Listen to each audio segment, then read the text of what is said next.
Bienvenue dans cette vidéo concernant les énergies de la semaine.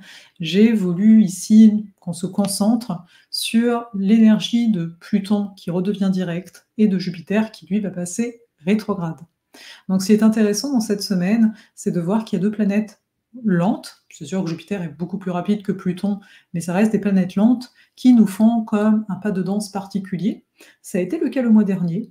On avait Uranus au 1er septembre qui passait rétrograde au même moment où Pluton repassait, lui, en Capricorne. Donc, voilà, il y a eu un peu des mouvements comme ça similaires lors d'une même date. Là, c'est pas la même date, parce que on a Jupiter qui rétrograde le 9 octobre et Pluton qui redevient direct le 11 octobre. Mais le fait est, c'est que c'est quand même très proche. Et j'aime personnellement regarder c'est quoi les messages qu'on peut nous faire passer à travers ça. Je suis Farah Savi, astromage, enseignante d'astrologie et mentor. Et comme à chaque fois, on va focaliser donc sur une chose en tant que telle, voir comment ça va venir nous parler. Je ne sais pas vous me direz en commentaire comment s'est passé l'éclipse pour vous, la nouvelle lune, sachant qu'on ouvre un chapitre et sachant que le 17 octobre, on a la pleine lune. Donc on a une continuité de ce qui s'est passé lors de l'éclipse de nouvelle lune avec toutes ces énergies balance. Et là, on a quoi? On a d'un côté Jupiter en Gémeaux qui passe rétrograde. Jupiter, c'est les portes que je vais ouvrir. Jupiter, c'est comment je vais m'expanser. C'est le rôle social aussi, d'une certaine façon. Mais c'est également les croyances qui vont être les miennes. Et en Gémeaux, il est dans le signe opposé de son domicile. Jupiter en Sagittaire, il est très à l'aise. En Gémeaux, il est un peu plus étriqué. Pourquoi ça? Parce que c'est une énergie, quelque part, qui a l'habitude d'une forme de globalité, premier maître des poissons, donc une forme de globalité, tandis que dans l'énergie Gémeaux, c'est comment je peux être enthousiaste pour plein de choses à la fois. Comment ça donne un peu le tournis, quoi. Je suis enthousiaste là, et puis là, et puis là, et puis là. Donc ça peut être relativement fatigant, et avec une sensation que je peux devenir le maître, le guide pour telle chose, telle chose, telle chose, mais à un moment on le sait, quand on suit une voie, on la suit pleinement. Jupiter, c'est l'enseignement qui va s'installer au fur et à mesure, avec le temps, avec le fait qu'on va comme vivre une forme, pas tant d'approfondissement, mais de totalité à ce qu'on fait, ou à ce qu'on est. Dernièrement, c'est toujours bien d'observer. Qu'est-ce qui s'est passé depuis que Jupiter est rentré en Gémeaux? Oui, en Gémeaux. Donc c'était à peu près, si que je dise pas de bêtises, mais je vais en dire, mai-juin de cette année. Bon. Donc c'est d'observer qu'est-ce qui s'est passé.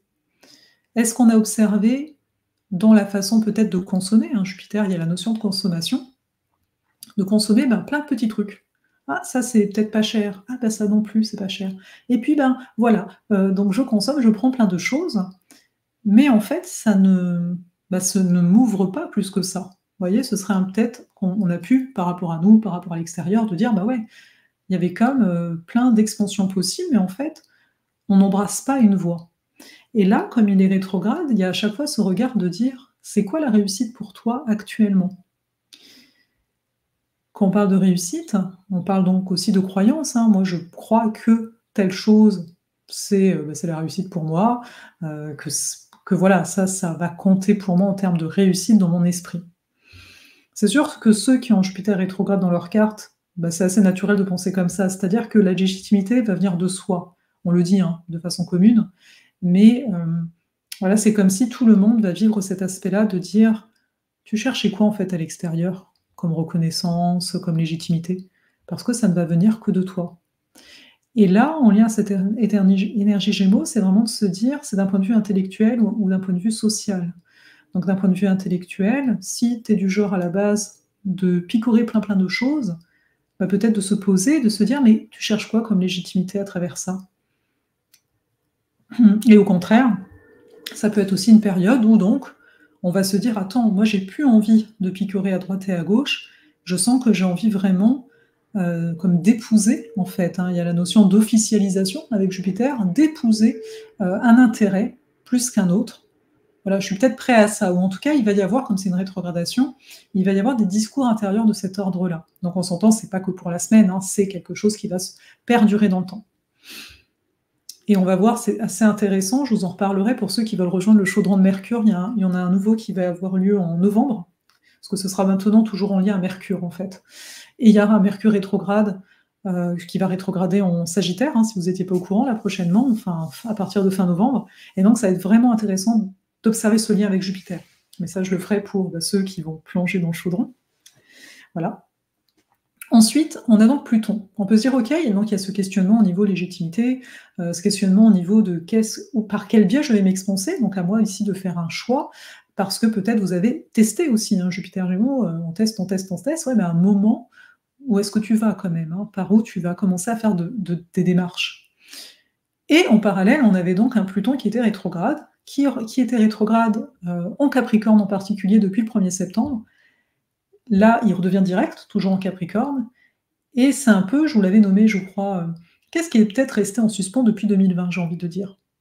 Qu'est-ce qui est resté en suspens, même depuis l'an dernier. Parce qu'après, il est passé en Verseau, donc c'est comme si on avait changé de registre, mais on est revenu là-dedans. Et là, ça redevient direct. Donc, c'est un peu le côté, là, tu as dû nettoyer des choses. Il y a sans doute des schémas dont tu ne veux plus. Donc, Pluton, oui, c'est la destruction, oui, c'est d'aller voir nos ombres, c'est d'aller voir la vérité, c'est un très grand gardien de notre puissance, et justement, à un moment, c'est de se dire, ok, là, je me sens puissant dans ça. Si vous connaissez votre cœur du ciel, voir la maison dans laquelle il est, c'est particulièrement pertinent, parce que c'est comme si, en sortant de là, c'est du genre, je n'ai plus cette peur-là. J'avais une peur depuis un certain temps, je remettais en question, etc. Et là, j'en ai plus peur. Je vous donne un exemple en ce qui me concerne pour vous donner quelque chose de concret. Moi, Pluton est dans ma maison 5. La maison 5, c'est l'expression de soi, c'est la créativité, ça peut être les amours, le sport, etc. Les activités qui nous font plaisir. C'est aussi d'autres choses, mais pour mon exemple, on est bien.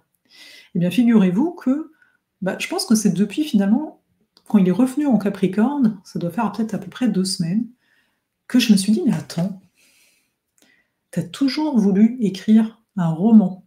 Moi, quand j'ai commencé à écrire en étant ado, j'écrivais des romans fantastiques.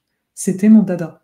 Aujourd'hui, moi, ce que je regarde, que j'adore regarder, c'est de la fantaisie. Ok, je ne sais pas s'il y en a dans la salle qui aiment bien. J'aime bien la notion d'initiation aussi dans les romans, donc la quête, hein, quand on suit un héros, il y a une forme de quête et tout ça.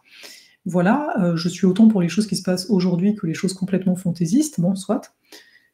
Mais tout ça pour dire que ça m'est venu, de me dire, mais je n'ai plus peur. Avant, j'avais comme une peur, enfin, je me racontais autre chose, hein, je disais, non, c'est pas le bon moment, non, j'ai pas d'idée. Là, j'ai des bribes d'idées, et je me dis, ok, tu vas l'écrire, ce livre. Je m'en fous quand est-ce qu'il va venir, en fait. Parce qu'avant, il y avait aussi ce côté-là, il fallait que ça soit tout de suite, rapide. Vous voyez, il y a comme une peur qui a comme sauté. D'un coup, je suis là, ouais, je vais prendre du plaisir là-dedans. Alors qu'avant, c'était souffrant pour moi d'écrire quand c'était un truc juste pour moi. Voilà, c'est pour vous donner un exemple. Donc là où il y a Pluton, possiblement, parce que bien sûr, on a plein d'éléments dans notre cœur du ciel, on le sait tous, mais possiblement, on va dépasser des peurs. Et là, comme il est direct, peut-être vous avez conscientisé comme moi lors de la rétrogradation des choses, vous aviez peur, maintenant vous n'avez plus peur, et peut-être que là, vous allez réfléchir à ça, peut-être qu'il y a un truc qui va vous venir à suivre, parce que moi, le fait d'avoir le regard astrologique, je m'amène aussi à me poser certaines questions, et là, on peut imaginer, en tout cas, il va repartir, donc ok, là, il y a des nouvelles choses qui vont tout simplement se présenter pour que notre puissance puisse voir le jour. Donc voilà, et donc les deux ensemble, ça fait du sens. Ok, d'un côté, j'ai dépassé certaines peurs, de l'autre côté, je me sens bien que ma légitimité, de toute façon, elle va venir de moi. Moi, quand je vous parle du livre, est-ce que ce sera par une maison d'édition que ce sera édité un jour? Il faut déjà l'écrire. Peut-être, ou peut-être pas, ce sera de l'auto-édition. Mais c'est pas ça. Ça, ce n'est plus du tout dans l'équation. Parce que c'est la volonté de partage aussi de ce Jupiter, que ce soit propagé, l'information. On n'est plus du tout dans les mêmes registres. C'est comme si avant, dans le Capricorne, il y a des choses qu'on pouvait attendre en mode matériel, en mode traditionnel. Non, mais si je fais ça, il faut que ça rapporte, tu comprends, etc. Parce que voilà. Alors que là, c'est plus... Non, en fait, ce truc-là me tient tellement à cœur que je m'en moque, en fait. Ce que je veux, c'est le donner au monde d'une façon ou d'une autre. Ça ne m'appartient pas. Donc voilà, c'est un exemple. Je vais m'arrêter là, mais c'est vraiment pour montrer qu'on a des gros changements de fond. Là, je vous donne un échantillon quelque part, mais il y a vraiment des grands changements de fond qui sont en train de s'opérer. J'espère que ça va vous être utile, comme à chaque fois, sinon je ne ferai pas assez partage en tant que tel. Et je vais vous dire à plus tard, je termine là cette vidéo. N'hésitez pas sur la chaîne, dans l'onglet direct, hein, parce que ça se met pas là où il y a toutes les vidéos. Il y a en fait une vidéo sur la révolution vénusienne, c'est le replay en fait que j'ai donné avec Géraldine Hurtfilia, qui est aussi astromage, hein, elle a suivi voilà, toutes les formations avec moi, etc. Et un peu plus que ça, on va dire, en termes de mentorat. Vous pouvez la découvrir sur sa chaîne, au niveau de ses partages. La révolution vénusienne, c'est sur la mienne, sur l'anglais, en direct, parce que c'est quelque chose qui est un peu méconnu. Donc là, je vous en dis pas beaucoup plus. Ça s'appelle Manifester vos désirs profonds, hein, la vidéo, voilà. Et sinon, comme d'habitude, vous pouvez rejoindre l'infolettre. Ça me ferait bien plaisir si vous aimez aussi un petit peu lire, notamment au niveau des pleines lunes et des nouvelles lunes. Il y a vraiment un texte voilà, inspiré. Hein. C'est un peu différent que quand je fais la vidéo. Et puis, que vous dire, des choses s'en viennent, hein, vous l'avez entendu, il y a le chaudron de Mercure qui s'en vient pour novembre.